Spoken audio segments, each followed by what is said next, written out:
Thank you.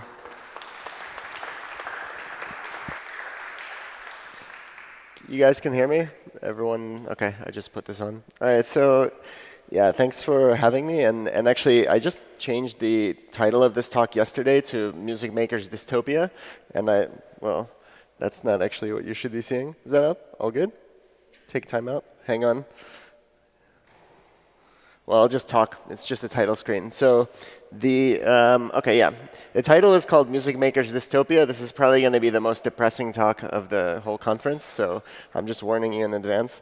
And I'm going to talk a lot about machine learning, which is most of what I do, and kind of talk about how it fits into the musical process. Most people have been seeing a lot of really impressive work with machine learning in the visual domain, and audio is beginning to catch up.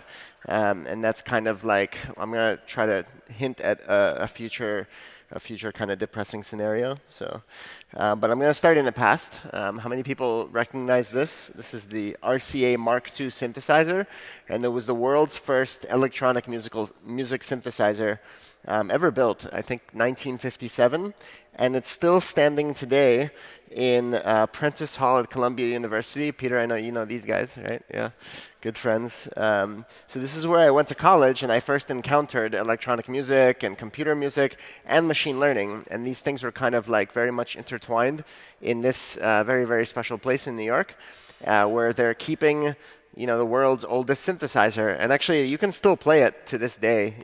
They take it out once in a while, and all the buttons are really dusty. But it still makes sound, kind of.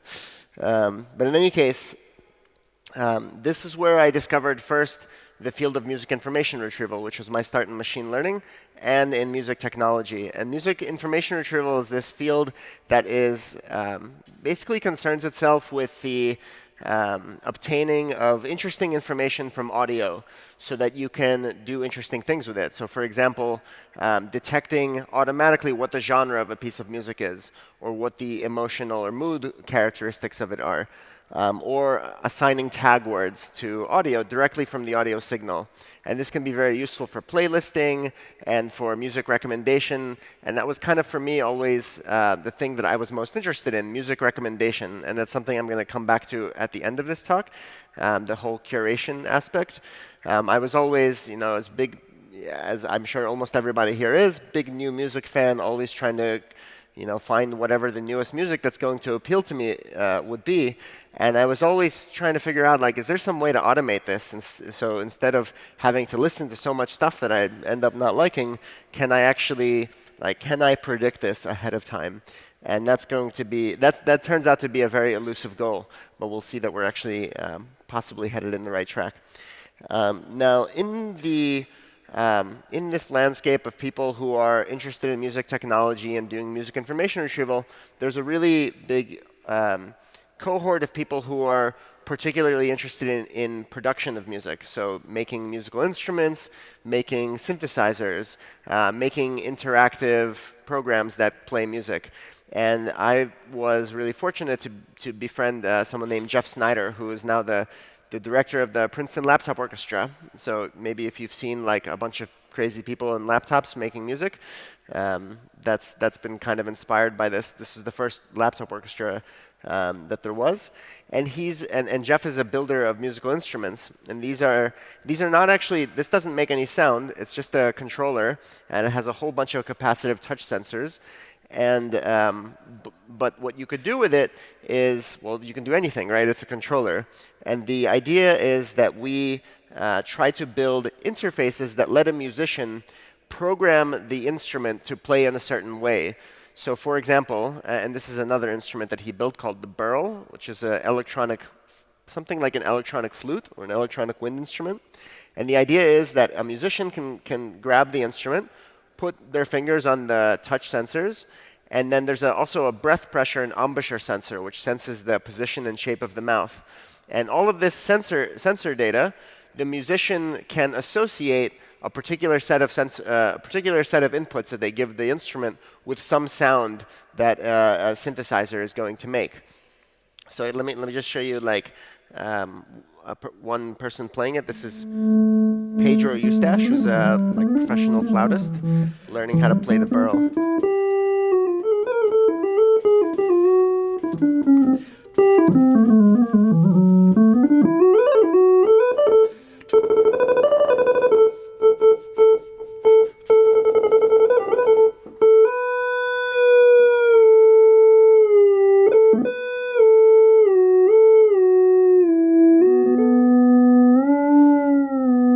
Very expressive, has a lot of bendy vibrato capacity.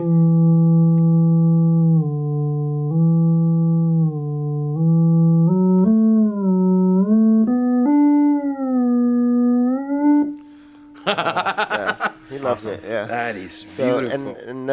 Okay, so the neat thing about this paradigm of making music is that normally, like if you've ever learned a musical instrument, it's really hard to kind of physically learn how to work with the instrument, right? And that can be a big barrier to being creative with an instrument, right? So like every time I've ever tried to play a flute, I can't even I can't make any sound come out, right? So I really appreciate for those of you who have taken the time to learn how to play some of these instruments, it takes a lot of practice, right? But maybe this is kind of suboptimal, that you require people who might otherwise be very creative to actually have to learn an instrument. And what this does is it totally reverses it. So then the instrument itself has no fixed way of making sound. The musician trains the instrument to make sound in the way that they desire, and then from there they can begin playing it almost automatically. So what you saw with Pedro Eustache, that was within a few minutes of training the interface. So there's a really quick a quick turnaround time between training and then being expressive, being creative with the instrument. Now, obviously, electronic music has a really, really long history and a long legacy, and it's kind of why we're all here for this festival. And in the early days, right, so that you're looking at, so this is Stockhausen, Daphne Oram. This is actually Pauline Oliveros on the booklet. I think not the same one that I showed earlier, but very similar. In the early days, electronic music synthesis was pretty simple. We were just experimenting with simple oscillators and modulators, and then also musique concrète, which is people experimenting with tape. But then in the 90s, something changed, which is that computers became fast enough and complex enough that we could actually try to encode algorithms which would actually give you every sample of music. So digital audio is usually 44,000 samples per second. So if a computer needs to produce that much data every second, it can be very difficult, right? But in the 90s, they began to be able to do that fast enough that you could generate music live. And so people began to explore physical models as a way of approximating sounds in nature. So when, for example, if you ever hear a digital guitar string being plucked, that's just an algorithm which is simulating, what's it called? Karplus strong, which is like a string vibration model. And there's all sorts of these online, and they really actually went through a big kind of a big golden age in the 90s. And the quality of our synthesizers began to improve a lot, right? Now, what's changed really recently, and this is all, this was kind of state of the art until very recently. Very recently, we've now begun to basically get rid of all this whole physical modeling system with neural networks. So the idea of a physical model is you get an expert to kind of sit down and go, okay, this is how a string works physically. This is how a bassoon works physically. And that's really, really tedious, and it's expensive, and it's really hard to capture all of the complexity of those physical phenomena, right? But with machine learning, you can actually do away with the whole expert guidance and try to create an algorithm which just takes lots and lots of hours of recordings and then just figures out basically how a model which will produce a sound, right?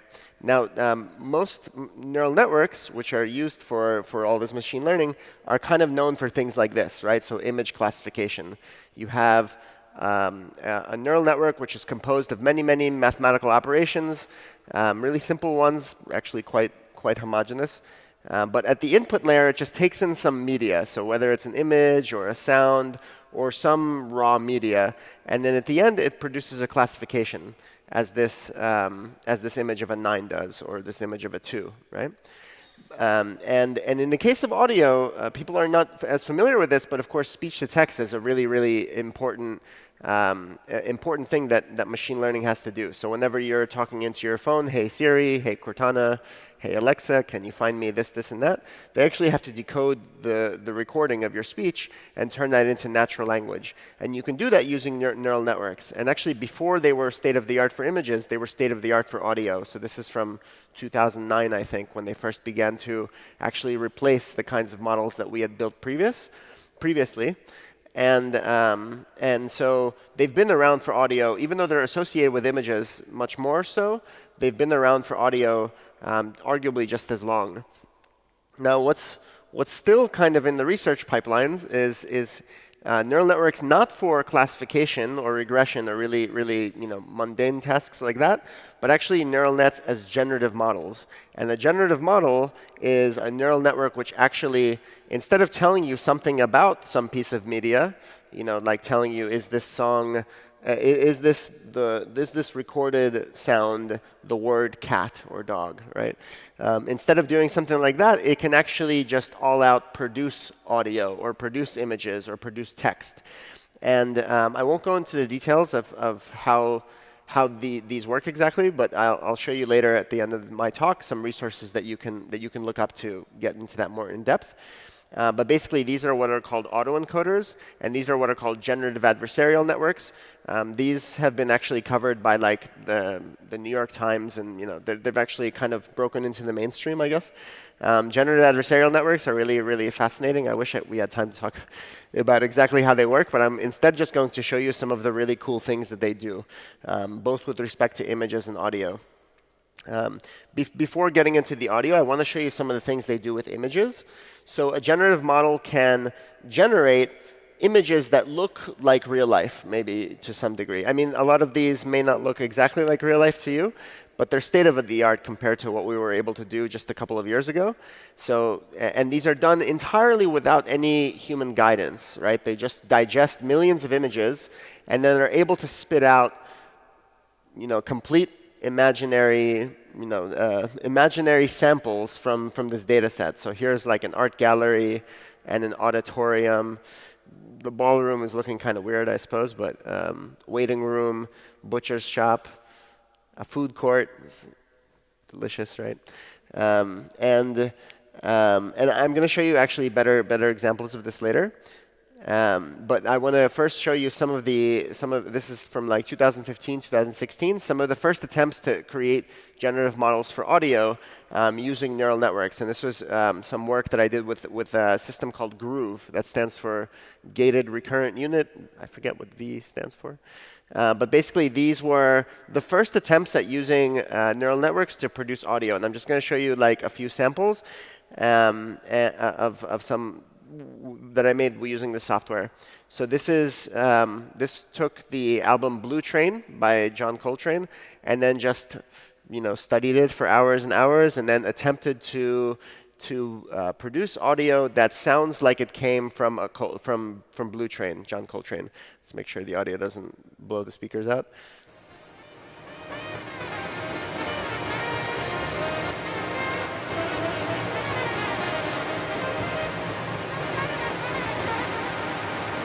Really noisy, but you can kind of hear the faint sound of a saxophone in the background, right? And this is Chopin. It's got that Chopin feel. Yeah. But then this is the culprit. That last thing tipped me off. I thought that was way too good, right? Like if you hear at the end. And it turns out that actual line is directly memorized from something on the album. So what it turns out is that these things were what's called overfitting. They were actually, rather than generating new samples that sounded like they came from the original data, it cheated. It just kind of memorized actual recordings of Chopin and then sprinkled in a whole bunch of noise to try to disguise it, but then just try to pass it off as real. So it's not quite real. So that was kind of the first attempt. Didn't go so well. I'll show you a few subsequent ones that went a lot better. But I'll show you one cool artifact of that first. While I was using the software, I found a clip of a vibraphone. This is an actual vibraphone. It's very meditative, right? And so I thought it would be interesting, like, what if you fed this one clip, this one really repetitive clip to Groove and trained it for hours and hours to try to learn how to play it. And this is what it sounds like coming out the other side.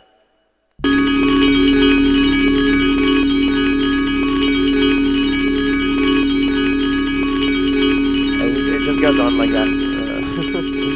So that's kind of, I like some of the artifacts, like the mistakes that come out of early systems trying to generate audio. Now, there was a big step forward taken about 1.5 years ago by DeepMind. So this is a group that is out in London that is owned by Google. They're most famous for AlphaGo. So if you've ever seen the big uproar over machines that can play the game of Go, DeepMind created that. So they're quite well known. Really on the forefront of artificial general intelligence.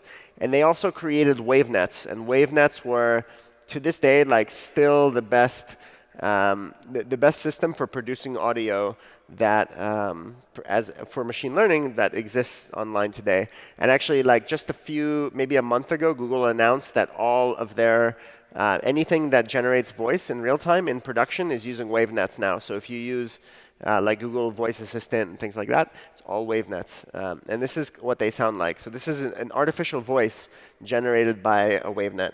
The Blue Lagoon is a 1980 American romance and adventure film directed by Randall Kleiser. Aspects of the sublime in English poetry and painting, 1770 to 1850. So it's really, really smooth, and it's much better than the original systems that we used, which relied on very expensive and kind of incomplete physical models to model the human vocal cords, right? Now, I want to show you.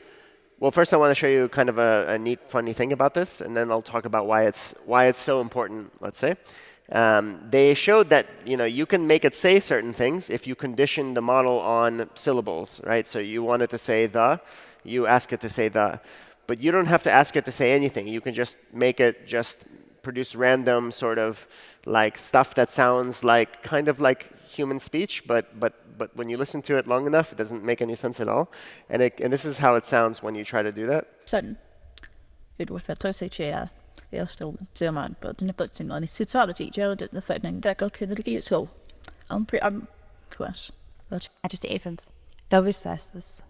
There's lots of advocating to be determined, but the name could I Jeff over. It's over to him to be the not day.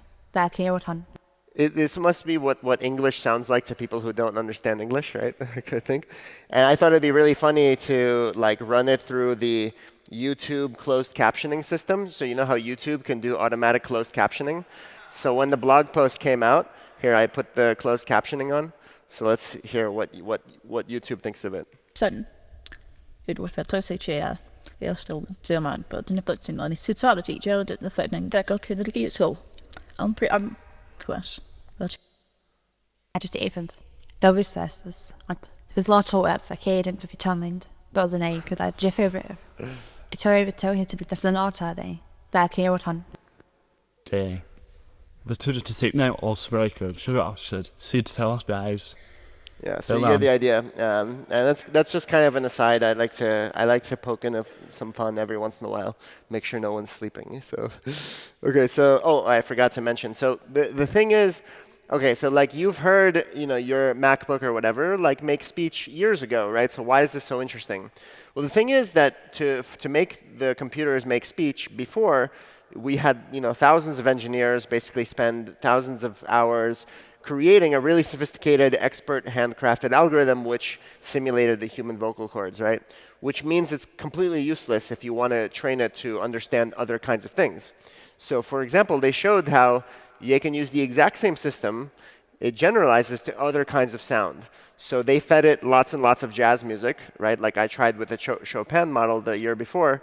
but they actually did it much more successfully. So they fed it lots and lots of piano music and asked it to synthesize piano jazz music. And this is how it came out sounding.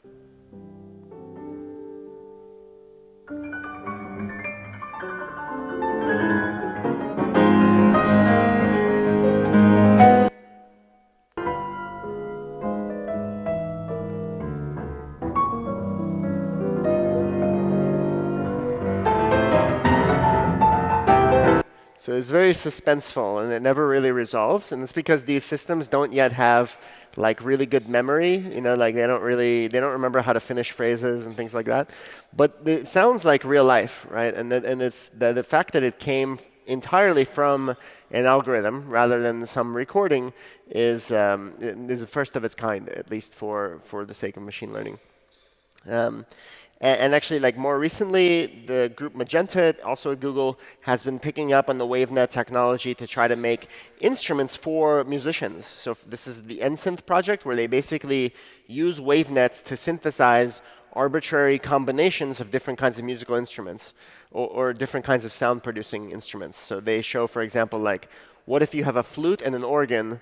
What if you can take their WaveNets and kind of like mash them together and make something that sounds like a flute and an organ, and they actually turn these into MIDI instruments, so you can pick the pitch and the velocity and so on, and actually like incorporate these into your musical workflow. So it's kind of like an interesting hint of some of the future of things like Reason, let's say, or like audio synthesizers, audio workstations. There will be a lot of this kind of more advanced functionality in your future digital audio workstation, I think. Now, WaveNet is still kind of closed source, which is a real bummer. But there have been like attempts to do it in open source. So this was actually an attempt to reverse engineer WaveNets inside of TensorFlow, a project I participated on. And then I tried to record. This is my best attempt to make a WaveNet. This is utter failure, so I'm just going to tell you. But it's kind of funny in a way, so I like to show it anyway. I tried to train a WaveNet on Opera, on the Barber of Sevilla. So for anyone who's familiar with the Barber of Sevilla, and this is how that sounds.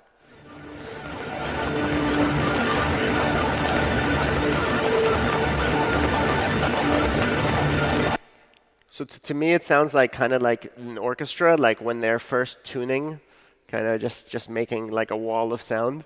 But you can hear like, I heard like kind of tenor voices and little orchestral sounds in there. But yeah, not so good. But this is kind of like progress, I guess. This is like more of the same thing. So this is another system made by some researchers in Montreal called Sample RNN, and this is their versions of Sample RNN learning how to play Mozart.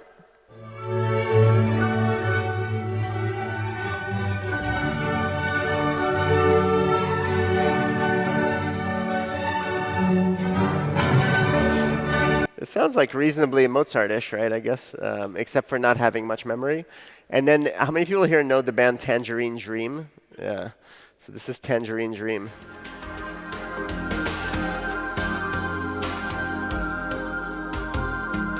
Yeah, sounds like the real thing, actually, I think.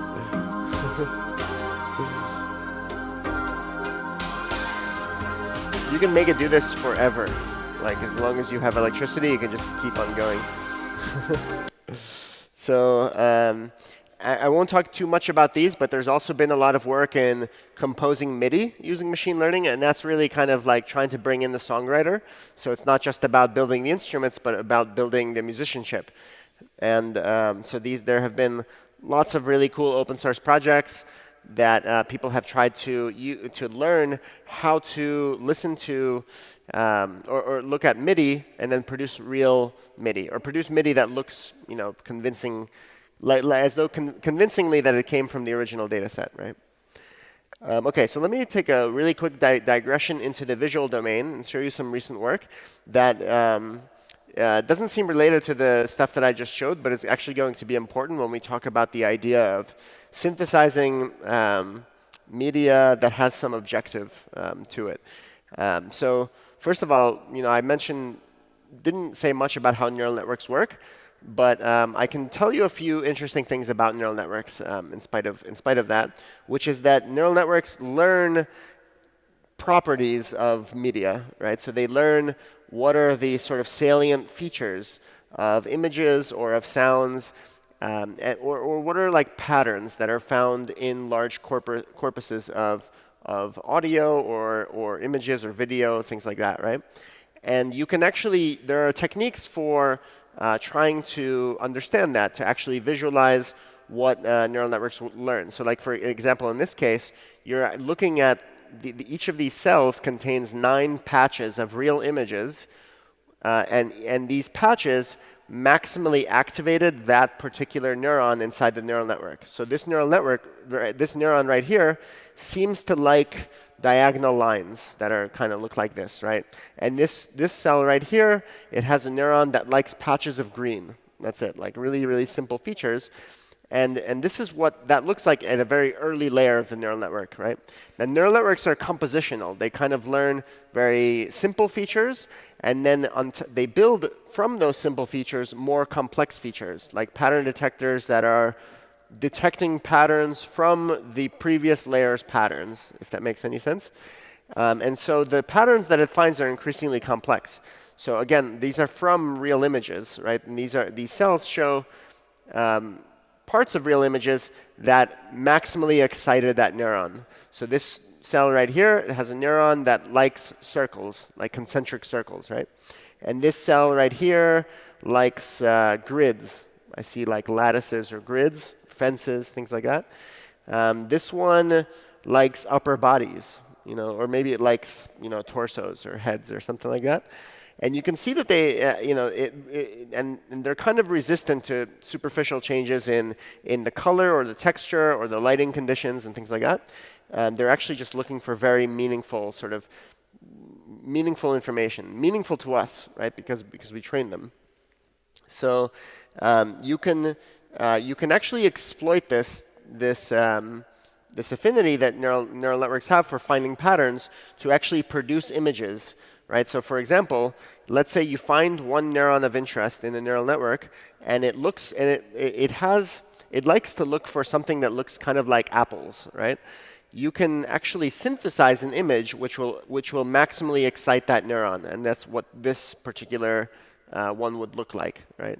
So this right here, what I'm showing you, is the result of trying to synthesize an image from scratch such that it excites one particular neuron in a trained neural network. And that trained neural network has some filter that looks for, to me, these look like apples. I don't know if you have a better interpretation, but that's kind of mine.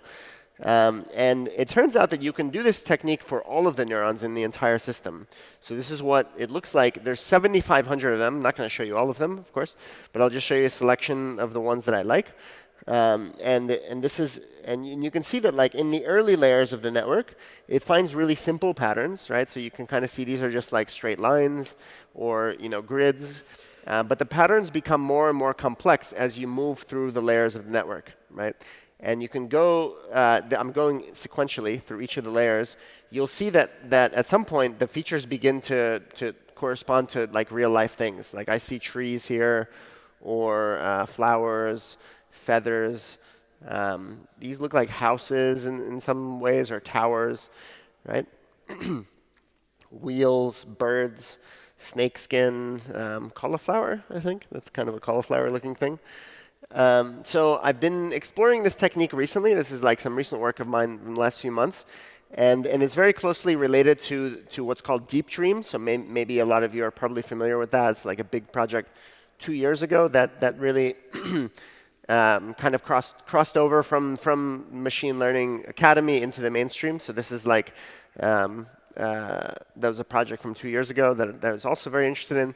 But what this is doing is basically just synthesizing images which try to excite neural networks, right? And you can there's all sorts of sort of degrees of freedom here, like how I arrange the masks that each of the neurons are being, kind of responsible for. And this has been something that I've been doing the last few months. Like I actually had a couple workshops here about it. And I'll mention those later. But this is just some eye candy from that process. And you can also make videos, so you can use this in feedback systems. So this is something I put online just a few weeks ago that basically exploits this technique and then uses some other little generative art trickery to like make interesting looking videos. And here what I'm doing is I'm kind of warping, I'm distorting the canvas, and then using this like feedback technique where every output image becomes the input to the next frame, to making the next frame. And it just kind of goes on like this. This is some stuff, again, I'll give links for this a little bit later if you're interested in how this stuff works. Now, getting back to how this is relevant to generative models, the idea of generative models, right, and I showed this a little earlier at the Places dataset. The idea of generative models is we want to be able to create images which look real life, right? Like they look like they came from some data set, but we often have other constraints that we want. Oh, I was going to show that in a second. Yeah, we also have other constraints that we want to impose in them. And actually, that'll be the next slide. Let me just show you, like, yeah, this is kind of just the most realistic version of this that I found so far. This is from just a few weeks ago, from some researchers at NVIDIA synthesizing faces. And you can see that this is getting to be like really real life looking.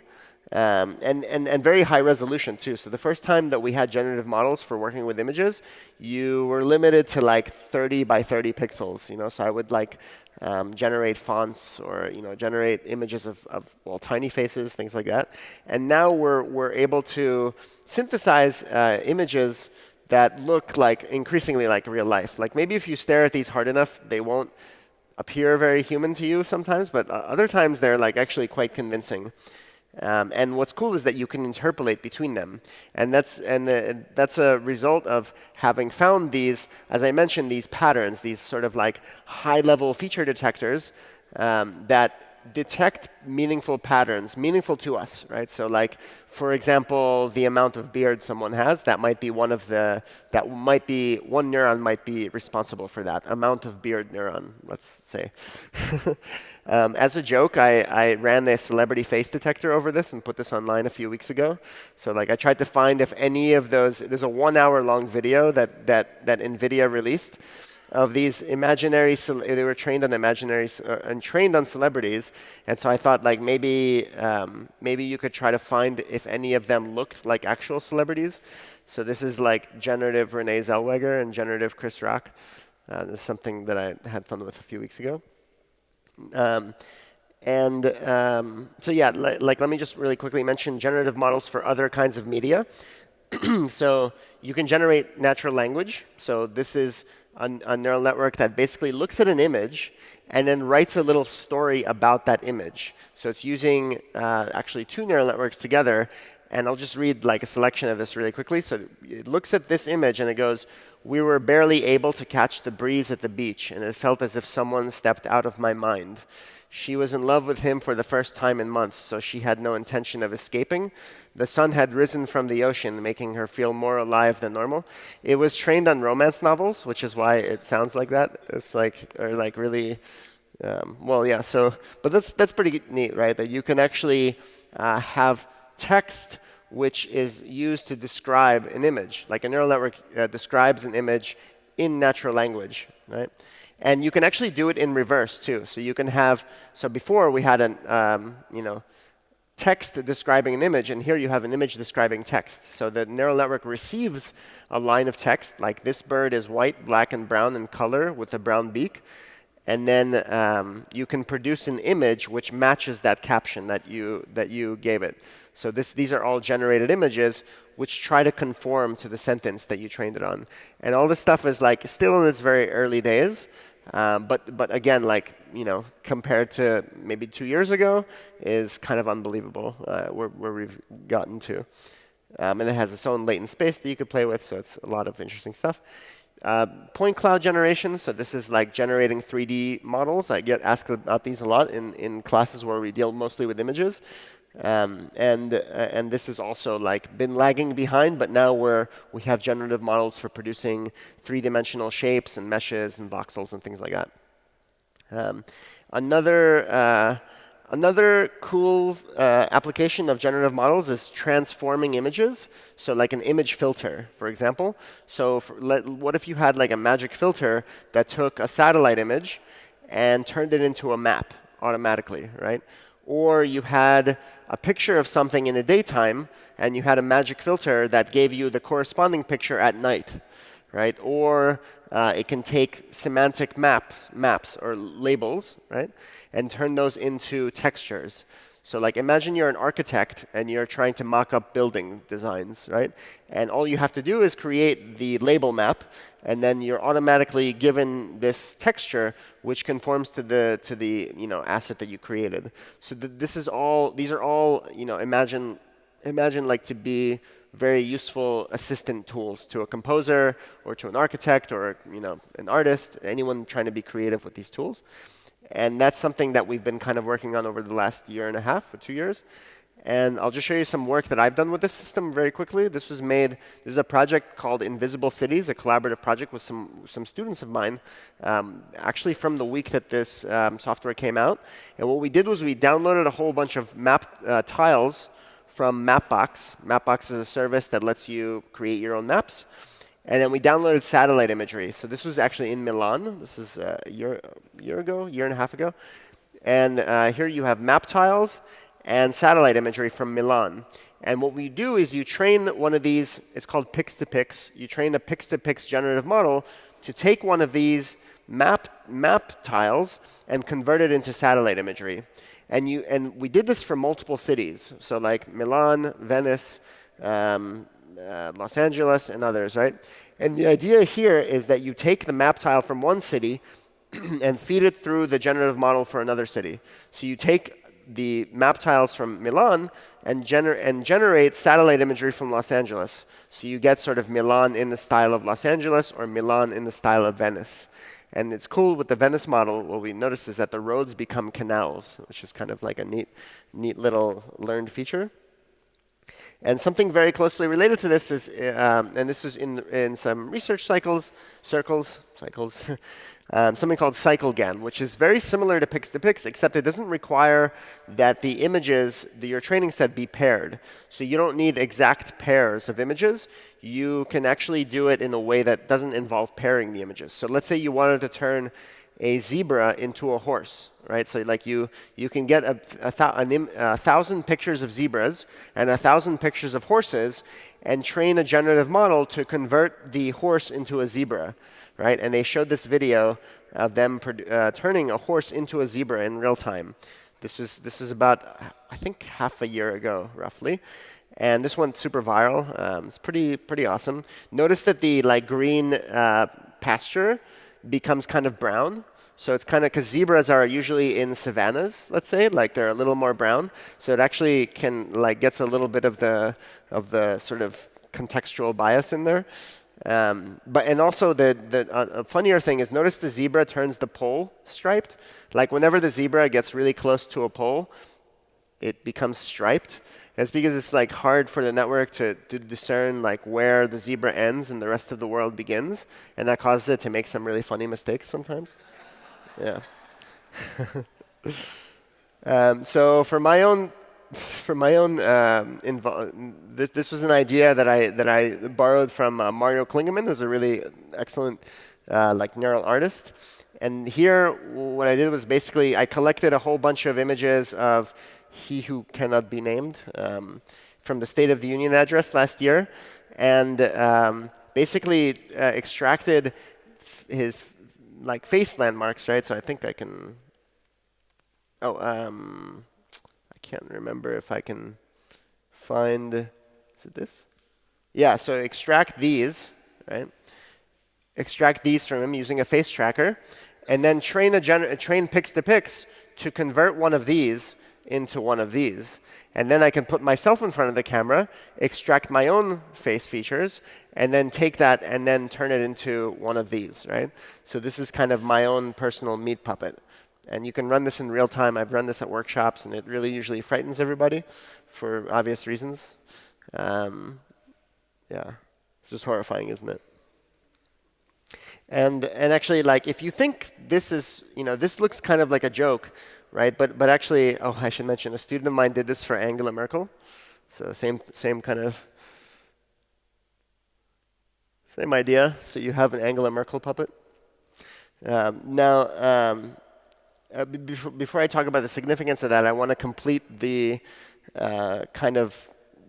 complete the thought about impersonating people. So this you can't. It's not just that you can generate people's faces convincingly. You can also generate their voices convincingly as well. So here, this is a service called Lyrebird. This is a really new company that claims that they can replicate people's voices. So this is them showing that they've stolen the voice of Trump, Obama, and Hillary Clinton. Have you heard about this new technology? Are you speaking about this new algorithm to copy voices? Yes, it is developed by a startup called Lyrebird. This is huge. They can make us say anything now, really anything. The good news is that they will offer the technology to anyone. This is huge. How does their technology work? You guys get the idea, right? So, and they have an online demo that you can actually train your own voice on. So this is what I sound like. I'm very excited to participate in this year's Loop Festival in Berlin. My talk is called Deep Listener Machine Learning in the Composer's Future Toolkit. Later, we will have a machine learning for artists workshop. So, I mean, it doesn't capture a lot of the sort of intonation, things like that, but it captures the voice actually pretty convincingly. So, and that was from just 5 minutes of recordings. Right? We do one Christmas trip. So this is, again, completing the trifecta. On Small Business Saturday. I usually go out there with the girls. This is completely synthetic. And the last couple of years, we've gone to bookstores. Okay. Because the nice thing about a bookstore is you can cover a lot of ground. You can get books for, the... So, and I'm running out of time, so I want to be really quick about this. But this is kind of, imagine in the future that you can basically, and Moritz mentioned this with a deep fake, right? This is related. You'll be able to convincingly generate anyone's visage, anyone's sort of appearance, anyone's voice, and how does that sort of, what are the security implications of that, for example, of all things to worry about. Now, I want to really quickly, how much time do I have? 5 minutes or longer? 5? Okay, now I'm gonna skip this. This doesn't actually sound that good. I want to get to, this is kind of the last segment, and this is going to complete the depressing part of this because we've already talked about production and songwriting. Now we're going to talk about curation. This is my favorite part. So I'm going to show you some work by a researcher at DeepMind named Sander Dillerman, who's worked in content-based music recommendation. So if you've ever used almost all of us have seen music recommendation services on Spotify, on Last.fm, things like that, Amazon. And almost all of them work using what's called collaborative filtering, where they analyze purchasing patterns by many, many users. And if there's some artist that you're not familiar with that other people who have a similar listening profile to you tend to like, then that will be recommended to you because there's a good chance that you'll probably also like it, right? Now, the downside of that is that there's nothing about the content inside. There's nothing about the audio that's inside that decision, and that's problematic because that means that new music never gets recommended, right? Because if something hasn't been purchased by anybody, how will it ever be recommended to somebody, right? And so it's missing a lot of what we might like in the music recommendation system. So Sander Dillerman worked for a little while with Spotify on trying to create content-based music recommendation systems. So something that will analyze the audio and then predict how much you'll like it. And I'm going to describe it at a very high level, very quickly. But the idea is to project both users, well, first to project music, like songs, into sort of what's called a latent factor space, right? It's kind of this an embedding of each song into some, let's say, 100-dimensional space where each of the dimensions corresponds to some perceptually meaningful feature of that audio, right? And the idea is that two songs that are very close in this space are similar to each other and are likely to be liked by the same person, right? And if they're far apart, they're dissimilar. And then the idea is you want to project the users, the listening profiles, into that same space so that a user, if they're close to some music, it should be a good recommendation, right? then once you have that, you try to learn a regression model, which will take any piece of audio and then project it into this latent factor space. I know it's like a really, really like abstract description, but just kind of go with it. There's a lot more that can be said, but basically it works this way. And if you have that, you can automatically take any piece of audio and project it into that space, right? And it gives you, and this is some results that they gave, like okay, for Daft Punk, in most systems, like collaborative filtering systems, a Daft Punk song will just give you more Daft Punk recommendations, right? Which is not particularly interesting. And this is actually able to predict songs from artists who are much less well known, but may have similar audio content to Daft Punk. And let me skip that. And now the cool thing about this is now why I mentioned the whole Deep Dream stuff when I showed you the interesting sort of visuals from that. The idea is that you can do something very similar with audio.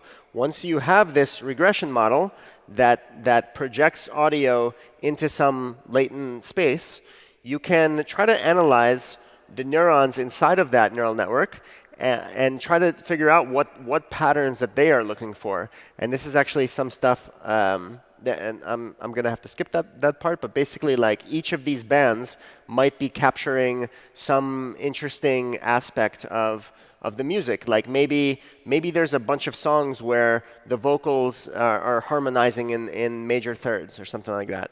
And maybe that's actually important for figuring, because maybe some people really, really like that. And so it turns out that there's going to be a neuron that can actually find that. And then therefore you can actually measure if a song has that particular property. Well, that property among many others, right? So like if the music has vocals or if it doesn't have vocals, lots of things along those lines. So this is the final sort of like the trifecta. Imagine you combine this content-based recommendation system with wavenets. So you use a wavenet to generate audio, not so that it sounds similar to some data set of audio that you already have, but rather you generate audio so that it achieves a particular embedding in this latent space, like the embedding of a user's taste profile. So like maybe you'll be able to grab a user's listening taste profile and generate audio from them that matches their taste profile, right? So like what is the iPod of the future?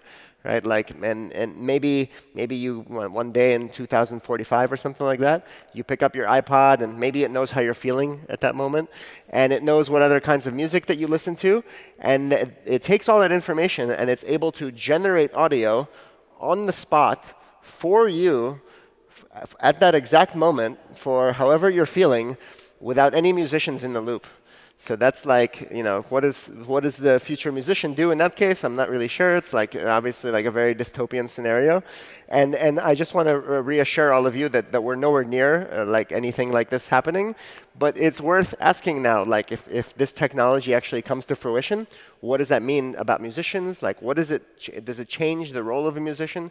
Do musicians, what is the future of a musician if algorithms can generate all the music that we need and can do so in a way that's more compelling than any humans can, right? Okay, well, I guess I'm out of time, so I'll just mention mlfreire.github.io. This is a website that you can learn about machine learning for artists if you're so interested in it. And it's where I compile most of my notes and lectures and classes. And I have some slides to show, but I think I'm out of time, so I'm going to just leave it at that. And we can open up for questions, things like that. So thank you. Yeah.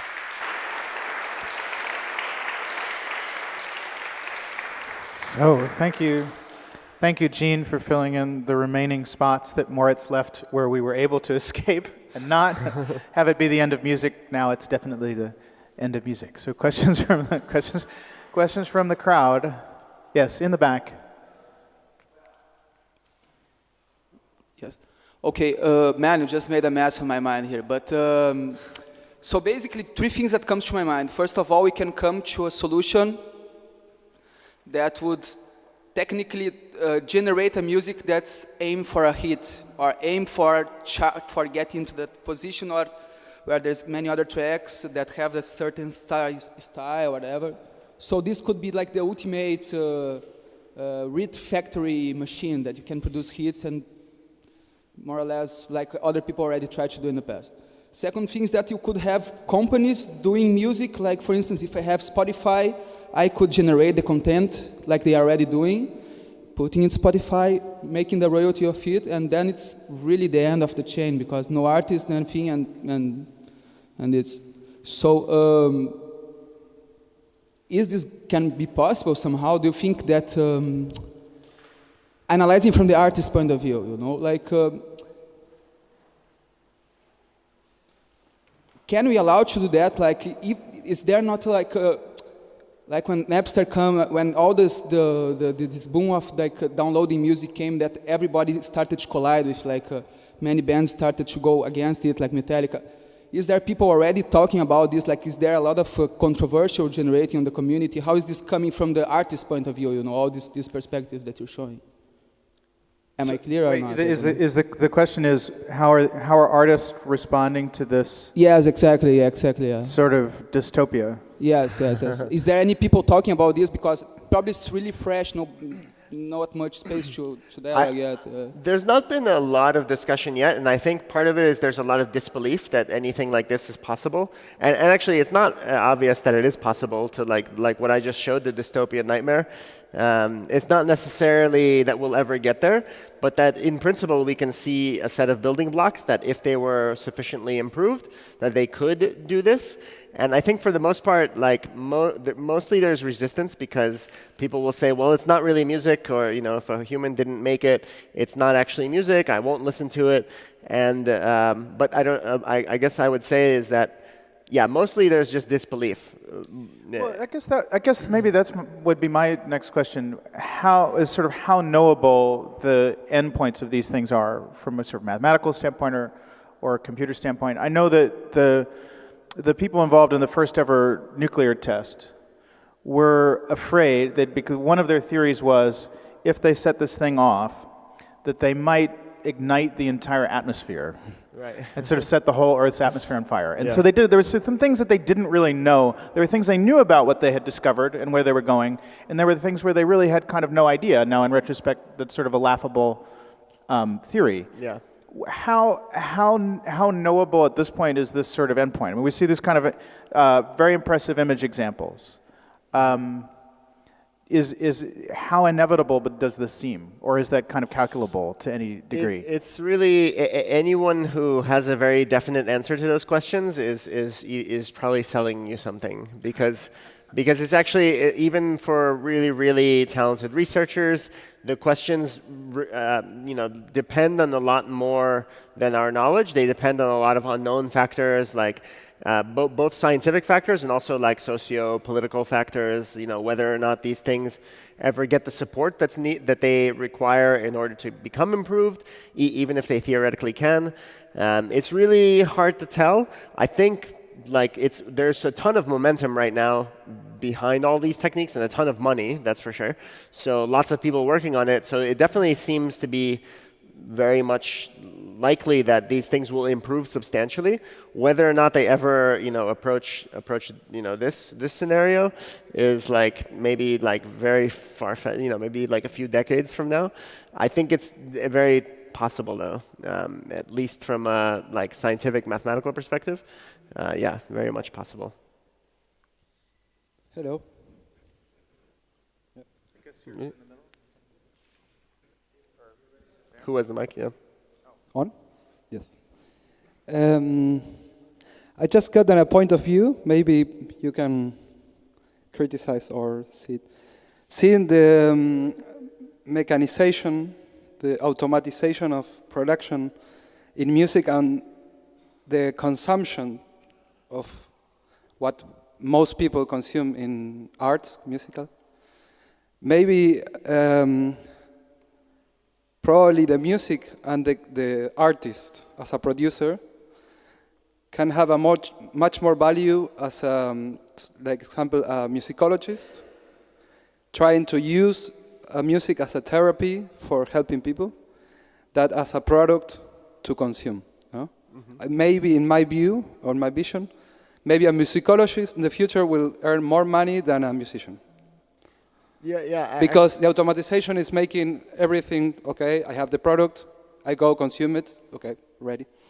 And we have in the actual times more psychological, technological, social dystopias with ourselves also, no? Crashing with the social networks and so much information and the easy of consuming, no? That is everything like, okay, I pay, I consume, I go, and the automatization, no? This is just a point of view.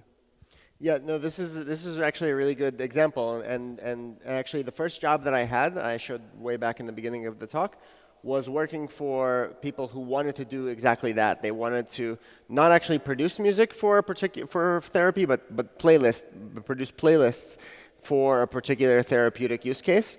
And yeah, I would say that like that is to me like a really like a good example of a possibly very beneficial use case. You know, like instead of producing pop music for everyone, maybe you can actually try to produce music that has some therapeutic properties. And so I can imagine that being like very much, you know, one of the good things that we could do with it. Yeah, I'd love to see that like kind of pursued in the future. Just to understand, the benefit of this approach to that would be that you could train it on somebody's own preferences, or yeah, maybe preferences, but also like for example, if you're trying to produce calming music, you can actually measure there is some basis for measuring how calm somebody is. So perhaps you can actually determine causally what kind of music causes someone to calm down, or to feel, or to like music as an antidepressant even. Like can music elevate people's moods? You can potentially actually learn, like on a machine learning based and also like physiological basis if there's actually a way to do that. So yeah, I would say that would be a really cool use case. Yeah. Mm-hmm.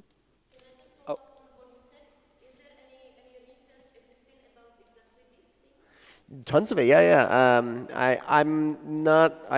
I can't think of something offhand, but I have lists like if you I can show later. Yeah, like there's been maybe not necessarily for synthesis of music, but actually just like playlisting, which is related. I mean, it's trying to capture what aspects of already existing recorded music can be used for therapeutic purposes. But yeah, there's lots of interest in that. Mm-hmm. Hi. Over there, I think. Yeah? Yep. Go ahead. Hi, thanks for a fascinating talk. Yeah, it is deeply concerning in some aspects, less so about the kind of quality of the cultural production, because it looks, shocking at present.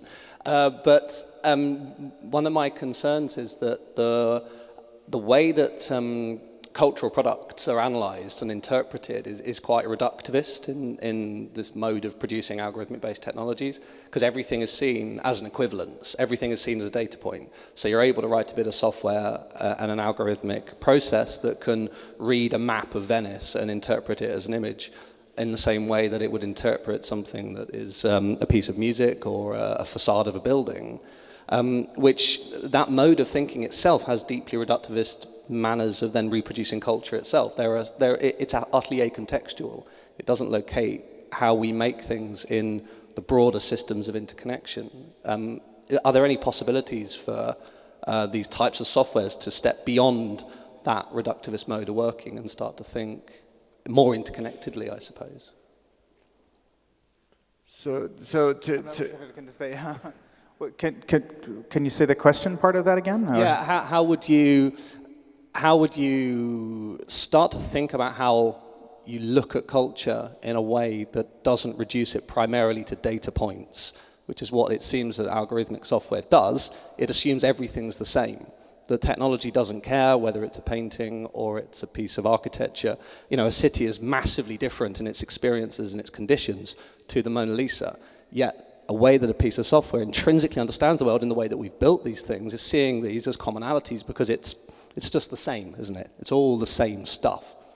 That, to my way of thinking, reduces things and eliminates contextual understanding, that potentially goes right back to the way that computing is found and understood. But it seems a really big challenge that if we wish to use these things to understand our world, we have to find a way of incorporating the interconnectedness of things into that software. Is that achievable in these modes of working? Well, I don't know if, yeah, I mean, I don't know if most people would say necessarily that, you know, these data points capture everything that there is to know about a particular object. I mean, there's a lot of recognition that like our data capturing systems are incomplete or insufficient, and so most of these systems are sort of like doing the best we can. I don't know if there's the statement that these are like I don't think anyone's made that ambitious of a statement that these are, you know, that capture fully all of the essence of all of these things. It's just kind of like the state of the art right now. Yeah, I mean, of course, like there's an understanding that they're never going to be perfect. Yeah. Yeah, I mean, it seems like this is the sort of philosophical question of whether the map of the thing is the thing. So what we just saw were algorithms for image processing and audio processing and some text processing. You can apply some of the same algorithms that you use to process an image to digital data of sound. That doesn't necessarily mean that an image is a person, you know. So we may be getting overambitious a little bit with that question. This is something that the Hacklab will also have to answer over the course of the week with however they frame their performances. You know, if they're working with this technique that involves sound processing, what will the larger cultural context of the performance be that they build around that? You know, I don't know. But there are certain assumptions that are built into, I think, the way that we're increasingly seeing the software develop that is potentially reductive. You know, if we see that is trained on certain kind of extremely mainstream types of culture, then that gets reproduced and rebuilt into that software too. It is, yeah. Well, it's definitely reductive. It's not potentially reductive. It's reductive by design. It has to be. Yeah, and yeah, like. So yeah, they of course, like all of these systems, they're totally deterministic, and so whatever the aspects of whatever characteristics of the data are, you know, in the data before it goes into these networks, that's what they learn. Like that's so, you know, so yes, like by definition. I'm going to propose actually that because of time that we take a break, which is not to say don't ask those questions, but let's ask them over a coffee, or depending on how you feel after those presentations, over scotch. We will be back at 4 with kind of 2 different takes on this. So if these are sort of speculative, somewhat terrifying maybe, but speculative futures that can come out of this. The 2 presentations afterwards suggest artistic response. So both of our 2 speakers in the afternoon are not just talking about what might be, but talking about ways artists now are already using these tools, subverting these tools, and creating alternative scenarios for where they might go. Which is to say, it might cheer you up if you feel bleak. And either way, let's all go have a coffee. Thanks so much.